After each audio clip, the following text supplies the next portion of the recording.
జనసేన పార్టీని నాదెండ్ల మనోహర్ నాశనం చేశారంటూ ఫైర్ అయ్యారు. పార్టీ రాష్ట్ర కార్యదర్శి పోలీసుపల్లి సరోజ జనసేనలో అందరి దగ్గర డబ్బులు వసూలు చేసి వాడేసుకుని పంతం నానాజీకి రూరల్ టికెట్ ఇచ్చారని మండిపడ్డారు.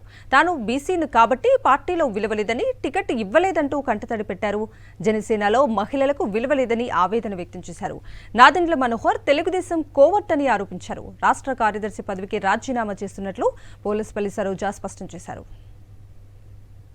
నాదెండ్ల మనోహర్ అనే వ్యక్తి ఈరోజు పార్టీని సర్వనాశనం చేసేసాడు. ఆయన ఒక క్యాబినెట్ హోదాలో ఉండి ఒక పాలసీ మ్యాటర్ తెలిసిన వ్యక్తిగా, పార్టీ స్ట్రక్చర్ తెలిసిన వ్యక్తిగా ఈరోజు జనసేన పార్టీని ఏం చేశారు? ఈరోజు జనసేన పార్టీ ఏం చేస్తుంది?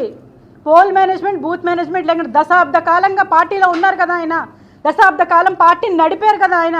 ఇప్పటికీ కూడా పోల్ మేనేజ్మెంట్, బూత్ మేనేజ్మెంట్ లేదు అంటే ఎవరి వైఫల్యం కారణం ఇది.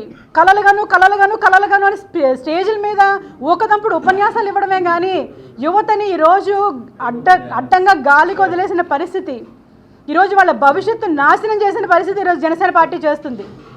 వీళ్ళన్నిటికీ చెలించి ఇంకా ఉండలేక, నాదెండ్ల మనోహర్ గారు చేసిన అకృత్యాలు చూడలేక, పవన్ కళ్యాణ్ గారు చుట్టూ ఉన్నటువంటి మనుషులు, హరిప్రసాద్ గారు, రాజకీయ కార్యదర్శి హరిప్రసాద్ గారు, అదేవిధంగా చక్రవర్తి, అదేవిధంగా కేకే, వీళ్ళందరూ మనుషుల్ని ఇలా దగ్గరికి రానివ్వరు పవన్ కళ్యాణ్ గారి దగ్గరికి. అంటే కేవలం బీసీ సామాజిక వర్గం, సెట్టిపల్లి సామాజిక వర్గం చెందిన వాళ్ళు కాబట్టే మమ్మల్ని ఇంత చిన్న చూపు చూస్తున్నారు. మహిళలకైతే జనసేన పార్టీలో ప్రాధాన్యతే లేదు. మహిళలు కేవలం పని చేయడానికే పనికొస్తారు అంతే. ఈ రోజు నేను నా ప్రాథమిక సభ్యత్వానికి కానీ, మా వారి ప్రాథమిక సభ్యత్వానికి కానీ, నా జనసేన పార్టీ రాష్ట్ర కార్యదర్శిగా కానీ నేను ఈరోజు రెసిగ్నేషన్ చేస్తున్నాను.